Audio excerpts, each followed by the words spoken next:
magandang gabi. At oo, mayroon kaming usapan kahapon ng ibang mga universities, tsaka colleges. Kasi hinahanap namin yung 33 plus 1. Ulitin ko, yung Hunters ROTC ay binubuo ng mga eskwelahan, colleges and universities, at sa PMA nung panahon ng World War II. At sila po yung umaway at atin bigyan ng tribute or pagpapahalaga. Ngayon, may usapan kami at ituloy yung activity na yon at meron pang prelude sa activity na yon.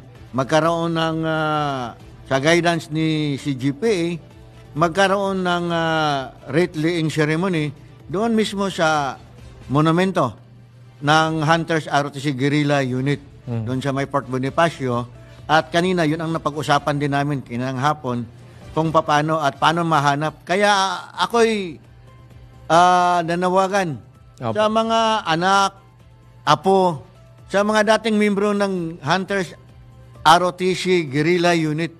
Kung ano yung mga eskwelahan noon, kagaya ng Piati, Mapua, Lasal, Ateneo, UP, UST, at iba pang eskwelahan, kagaya ng GRU, na kasama sa 33 universities and colleges.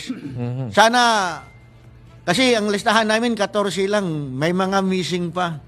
So we would like to finish that one to correct the history and of course to give also honors to those people and universities who give their time, effort to train these people and acknowledges the government's effort in defending our republic through this ROTC program.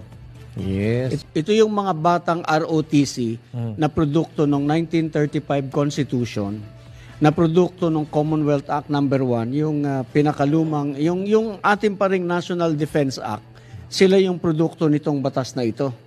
Kaya sila minulat magmula ng kanilang pagkabata sa edad na 10, sila ay talagang tinuruan ng magmahal ng bayan, gumalang sa magulang.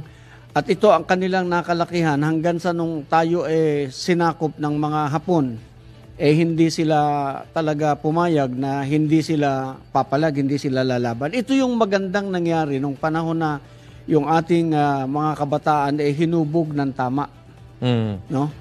Nag-scouting sila, talagang bata pa lang, at age 10, sinimula na yung military training nila. Ang objective is by the time they reach age 18, sila miyembro na ng reserve force. Pilit nating pinupukaw yung mga damdamin ng mga hindi nakakaunawa kung gaano ang kahalagahan ng ROTC, sapagkat nung panahon ng Hapon na tayo sinakop ng mga Hapones, yung mga bata na nag-undergo ng ROTC training for 2 years pa lang yan dahil below basic pa lang yan, below 21 years old, hindi sila nag-qualify dahil minor so pinauwi. Pero actually, yung mga 21 years old and above na naging miyembro ng USAP, actually nung araw Philippine Army lang yan, tawag sa armed forces natin Philippine Army na naging miyembro ng part ng USAP, yung United States Armed Forces in the Far East. Sila yung nung sumuko yung Bataan, sila yung nag-death march. Pero yung mga below 21 years old, ito na yung pinaparangalan natin ngayon, sapagkat sila ay nag-organize ng Hunters ROTC, buong Pilipinas yan.